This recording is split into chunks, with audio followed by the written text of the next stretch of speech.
Hi, this is Daniela Wolf with Bestie Life, the podcast, and this is your community to support you through the little and not so little events that make up your day-to-day life.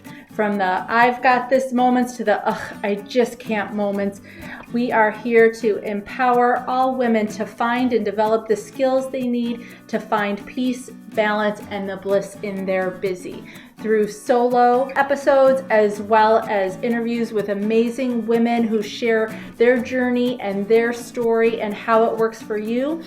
I hope you find the inspirations to make you laugh, think, as well as maybe rethink what you thought you knew, and connect as we realize that we are all living similar ups and downs and don't have to do it alone. So excited for you to hear this episode, and thanks so much for joining me today.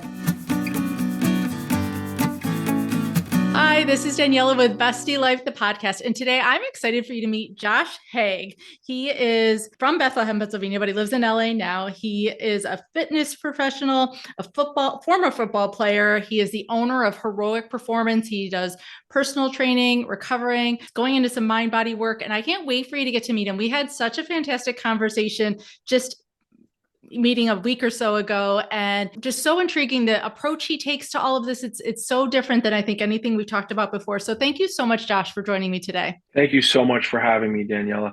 I'm really excited to be on. So can you tell me a little bit more about your story and your journey, or share that for my listeners? Because I know we've already kind of gone through some of that. Yeah, of course. So I've kind of come about getting into health and wellness in a very abstract or roundabout way. I've had a multitude of careers in terms of kind of my journey to get to this point, and it kind of built up who I am today, which is kind of, we talked originally about telling my story. I was a chef. I moved out to Los Angeles to be a chef, classically trained. And then from there, kind of evolved into this fitness coach. And I did a career trying to become a professional athlete, being a pro football player. And I got very close. I was what you call a cusp player. But in turn, I got to learn from some of the nation's best coaches. And with that, coupled with my chefing, coupled with then I got a nutritional certification behind that, all of a sudden I had this immense skill set, immense level of knowledge in all sorts of different areas. And I took a step back, and that's why I really resonated to you and the premise for this podcast. And it's a holistic mindset is the way that I approach the human body and human performance. But it's sleep, exercise, nutrition, and stress. And it all starts with your mindset in relation to all of that, and kind of how you approach both, the way you're viewing yourself, your body, the performance and outcome that you want, and then how you begin to tactfully go about conquering each of those buckets, so to speak. And that's the way I train out here. That's the way I teach our adults, our youth. I have everyone from young pups through elderly, weight loss, weight gain, sports performance, mothers after pregnancy, through fathers trying to run 5Ks again, you name it.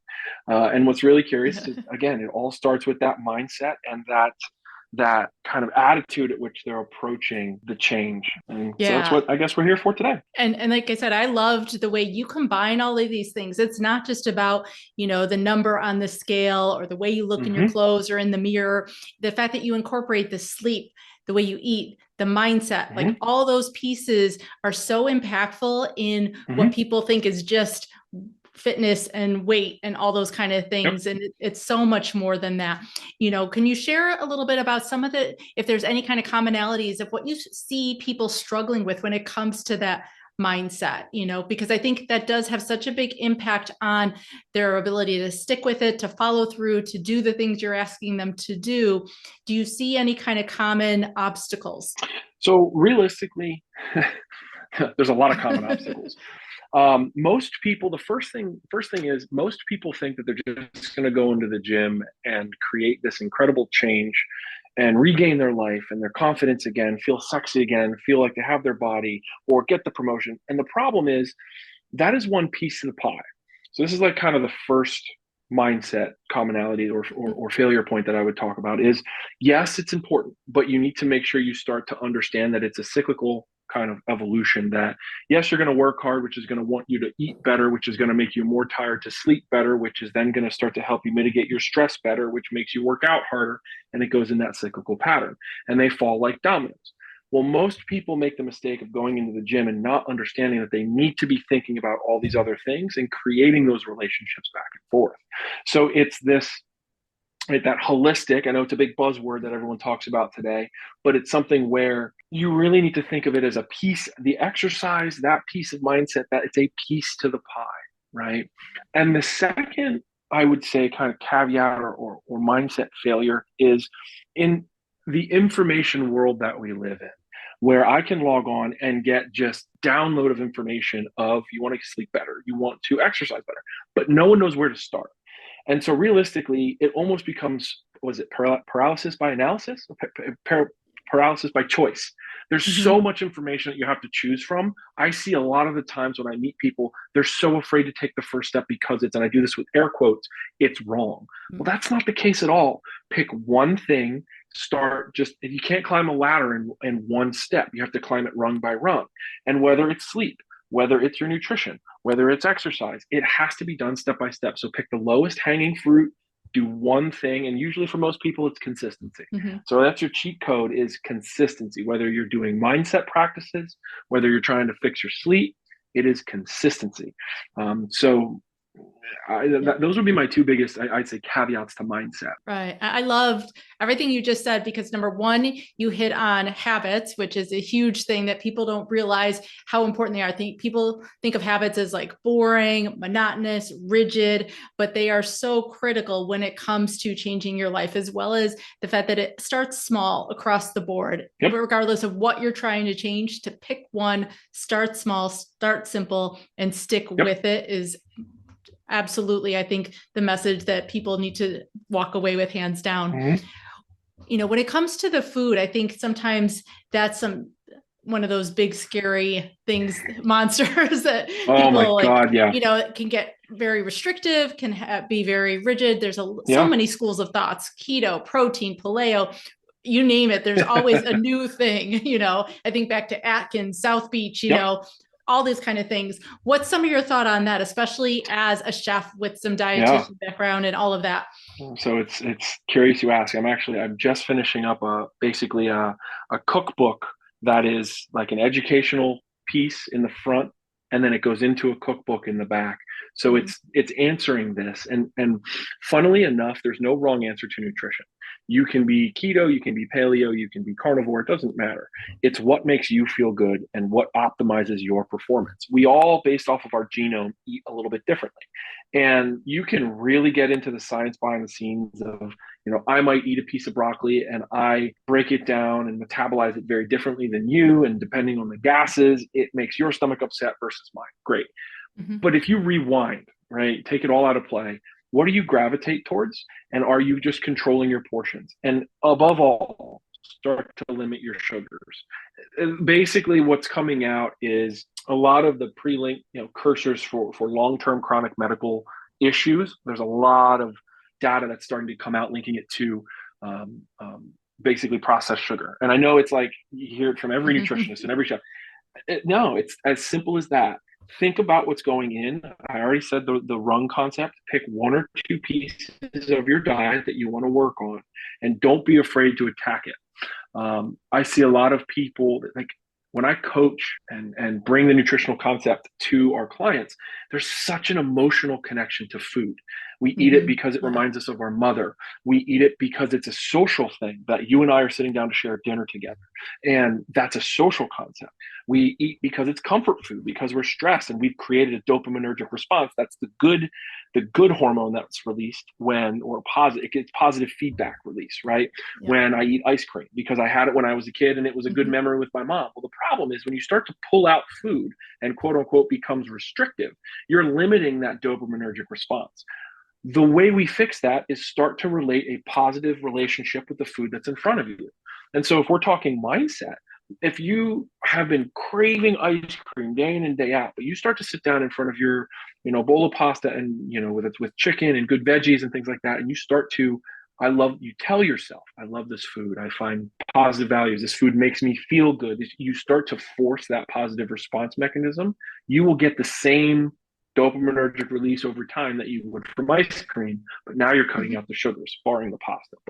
But that's kind of the overarching take I would give you on nutrition is one step at a time, like the rung in the ladder, and start to just eliminate your sugars as best you can. Will do more bang for your buck than I can possibly tell you.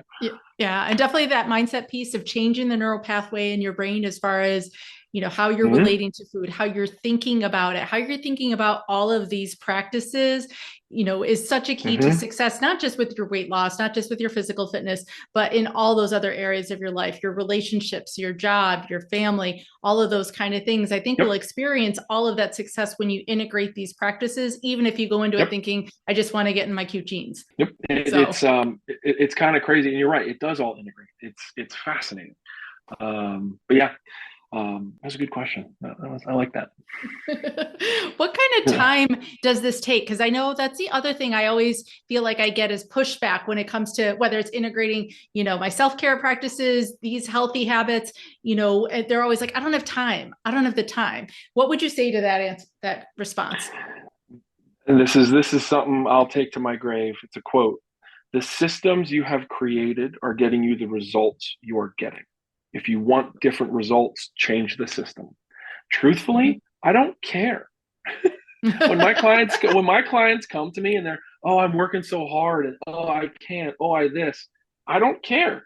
You're unhappy. You are not happy with the body you have, the mindset you have, the job you have, you name it.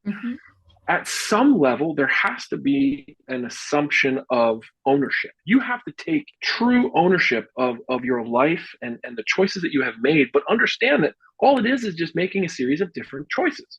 If you can take responsibility of that, at the end of the day, the world is your oyster. So realistically, when it comes to time as a coach, I don't care. Get it done. Like, go work out. Maybe the workout's 15. Maybe the workout's 15 minutes, and that's all you can afford because you have to walk the dog and you have kids that are getting up, and then you got to get to work, and then you got to do your podcast. I don't know. But if 15 minutes is all you can give me the 15 minutes because it'll evolve. That is run one. Then we become consistent with 15 minutes. Then we start to grow the time. Now, all of a sudden, we're creating that habit. And a habit for me as a coach might be an hour, 5 days a week I'm working out because this is what I do. But for the person sitting on the couch, 10 to 15 minutes of just walking up and down the street is a huge undertaking at rung one. You don't start at rung 10, right? We got to get there first. So that jumping off point for most people has just got to be put something out there. Own that you're not happy with where you're at. You got to make time for it. Go start to make some time for 5 minutes. Give me 5 minutes. And then see how you feel. And I bet you money that 5 minutes turns into 10. Yeah. And I think too, definitely just even reframing what it needs to be within that time. I know as I've had some different surgeries, injuries, and getting older, stretching counts in my book. I don't know. I would love to hear your opinion on it, but I think, sometimes just a good stretch might count as my movement and workout at that point in time, because that's what my body needs. What are your thoughts on that? Just curious. This is my own question, not even. No, it's great. This is great. So realistically, do you want what I would consider the perfect week, or do you want the answer to, does stretching count as a workout? I just don't want to hurt anymore. Like, does that, I guess, I think stretching gets undervalued because you don't work up a sweat. You don't think you're burning calories. You don't think it's going in that direction. As someone in that business, does stretching count, I guess? Yeah. So the first question is, what is your goal? Where are we going? Stretching does count, but if all you're ever doing is stretching, you are not burning calories. You are not lighting up your metabolic function. You are working other buckets, so to speak, right? That stretching is doing really good things for joint health, for tissue elasticity, mind-body connection. That's a really good place to be. However, just stretching 5 days a week isn't going to get it done for longevity. And I'm saying stretching only. Now, stretching 5 days a week with 3 days of strength training and about 2 days of low-level cardio, steady state cardio. I like the 30-30-30 rule, right? 30 grams of protein, 30 minutes after waking up, and you go for a 30-minute walk. You will shed body fat, right? It checks all sorts of boxes. Do that, stretch, and then you're a little bit of strength training. You just have the perfect week.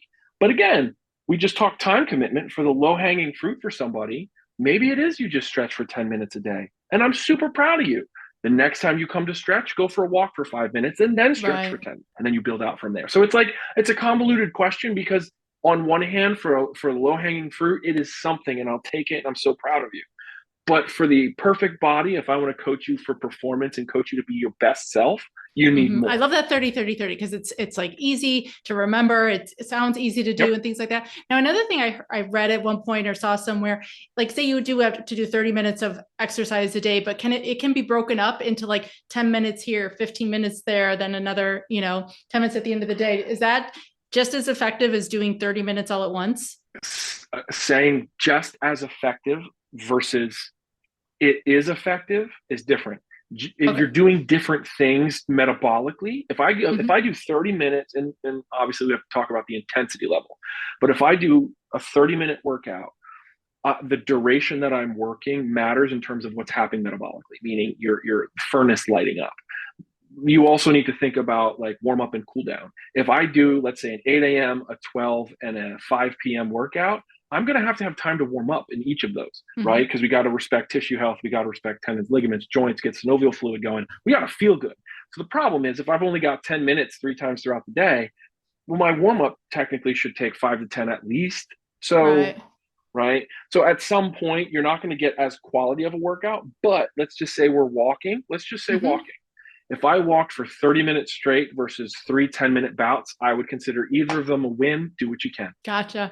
No, and I know some of these seem like just fitness related questions, but honestly, it No. helps me with my mindset to kind of Mm-hmm. know how I'm going to, what perspective, what lens am I going to look at this through going forward? And I think that's important too, is sometimes just getting that information can help you then have a different state of mind, a different way you're going to approach your own personal workout as you're listening and that kind of a thing. So definitely, if you feel like you're having some questions, start jotting them down, start seeing what are some of the things Yep. that you aren't sure of, because definitely we're going to get you Josh's information by the end to make sure you can get with him and connect. But I would love to know a little bit like what's your own personal habit then? How do you stick with some of this because you're busy moving, training, going all over the place? So it's really funny. There's a big overarching kind of unsung rule in the personal training world that coaches have coaches, Mm-hmm. right? Because you will never hold yourself as accountable as a coach. You will never push yourself as hard as a coach. But what I end up doing, because a lot of the times when I really get into it with another coach, I end up chit chatting with them and then I end up coaching them because they're asking me all sorts of questions. So what I end up doing with a couple of my gentlemen clients, I'll work out with them. If the timing Mm-hmm. works out really well, that I'll actually work with them, or I have a lifting buddy. Beyond that, it's one of those things that I just bite the bullet. Let's say I have a week that everyone's out of town, I know that I have to get it done. And like I said before, I don't get a day off in that sense, right? I listen to my body. Maybe I do a sauna and a recovery day where I am stretching as my workout if I'm exhausted. But I also Mm-hmm. understand that at the end of the day, you got to eat your veggies, right? You have to push through on days you don't want to be there. So I make sure I clock in and clock out because how can I coach somebody to be their best selves if I'm not pushing myself to be my best self? Right. And you've built that habit over time. I'm sure when you started this journey, it didn't start that way, but I love that you brought up the accountability buddy. I think so many times we think all of this has to be done Yep. alone. Just because it's called self-care doesn't mean you're by yourself. And Nope. including people and having that support and collaboration Yep. is also so vital to that connection too. I think, and realistically, I think you hit the nail on the head. Like I have a lifting buddy, and we'll like joke around and banter with one another, even if we're not lifting together that day. We'll joke and make fun of one another, and it'll end up sometimes motivating me to do a little extra more. And then I'll send him a cheesy pic, or he'll right, and then it becomes that little camaraderie. Well, Mm-hmm. I got more done in that little bit of time because I was focused on that. Plus, there's positive reinforcement. So all of a sudden, you're getting that flow of positive energy or vibes in your body, which does wonders on the days you don't want to be in the gym or you don't want to be moving and grooving, right? Right. It builds that resilience. And I know we talked a little bit in Correct. our pre-chat about how I love to talk about mental fitness. We're not just Yes. building our physical strength, but you're building that mental strength to power through when something's hard, to stay consistent, to stay Yep. resilient. And I'm sure that builds it in for you as well. Yep. Honestly, speaking of the mental fitness, it's been a really big journey for me, especially because I basically came in through trying to do the NFL thing through a back door, right? So I tried to make it on my own and um, got very far in the journey, and in turn now running the company and starting my next thing. There's a lot of negative self-talk. There's a lot of that voice in the back of your head that's always telling you you're not good enough, right? You can't do it. And I've been a big proponent. I've worked with a lot of great mental coaches and I didn't understand the value of it while I was going through it, but I kind of knew that at some point I think I would. You Mm-hmm. should see. So a big rule, a big tool for me is a positive affirmation. So I have them all over my house, and it's really cool that I've over the time I keep them all. I never take them down, Mm-hmm. and you see the evolution of my mindset. So it'll be about 7 to 10 affirmations. I am going to be this. I will have this. I'm going to do right, and Yep. then at the very end of it, it's basically you are driven, you are Mm-hmm. confident, you are positive, you are happy. And it's really neat that if I stack them all up by one and you come and you look at them, you can see how that has built my mental fortitude, or I picture it as like castle and the walls being built up around who I am as a person from over a decade ago, the first one I have, to one is now. It's really cool to see, and what my focus has shifted to as well. It's like journaling. If you go back and look at your old journals to where you are today, it puts into perspective how much we can grow and change, and it lets you value that a little bit, I think. Yeah, absolutely. I always have clients reread their old journals at times just Mm-hmm. because it does give you that third person perspective where you can objectively look at it as if it was from a different person Yep. rather than when it's in your head, and I have my own. Yep. If you look at my bathroom mirror, I have stickies all over of my I am statements as well. Yep. And I know everyone Love listening that. can't see, but my vision board's behind me. Like I got all my stuff around too. So Yeah. What do you recommend? What's your, if you were to pick one thing, you were going to coach me for the next 30 seconds, what's the one tactic that I could give to all my clients that you believe in? taking time for yourself, as small as 1 minute a day, you can start making a difference. You set a timer, a reminder on your phone to go off. You set that 5 times a day, and then you set a timer for 1 minute, and you don't do anything else but just focus on yourself, whether it's your breathing, some shoulder shrugs, drinking some water. 1 minute can feel like forever when you're not doing anything else. And the studies have shown, your cortisol levels go down, your heart rate starts to go down, as well as you get the dopamine hit of setting a goal and achieving it. And so now you've got a 5 minute self-care practice, 1 minute at a time. And then you start to build on that. Like you said, the small habits of, oh my gosh, I got 2 minutes, maybe I'm going to take it outside for 3 minutes. And you start building those small, just intentional moments for yourself, because that intention shifts automatically how you take something as simple as having a sip of coffee or having a sip of water to feeling like, yeah, I'm crushing this goal, and I love that's where you that. start to get the positive benefits. That's amazing. Do you have anything that you say to yourself, or that you process if you're thinking something through in that minute? Do you have a mantra or anything that you do? No, it varies depending on what I need at that moment. Understood. Cool. Mhm. I love that. Thank you. Yeah, so it's super simple, quick, and easy way to start taking care of yourself. Yep. Perfect. So where can people find you, Josh? How can they work with you? How can they connect with you Yeah, and ask the same kind of questions that I was throwing at you today? totally. So, a couple different things here.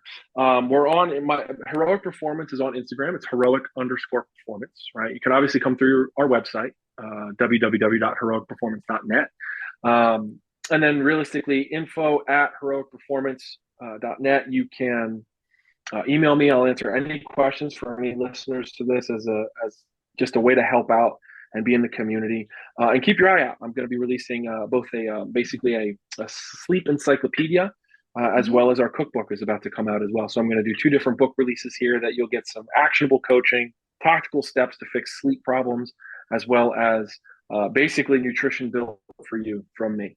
So Awesome. And you've got a super podcast coming exciting. out, right? Yeah. So yeah. For And you those got a podcast.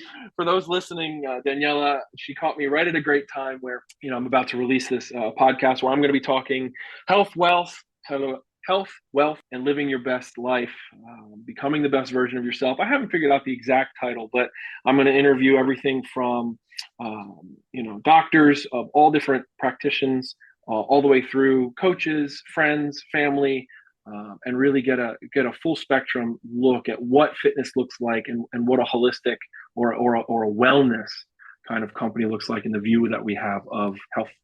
So it'll be cool. It'll be a really great take, I think.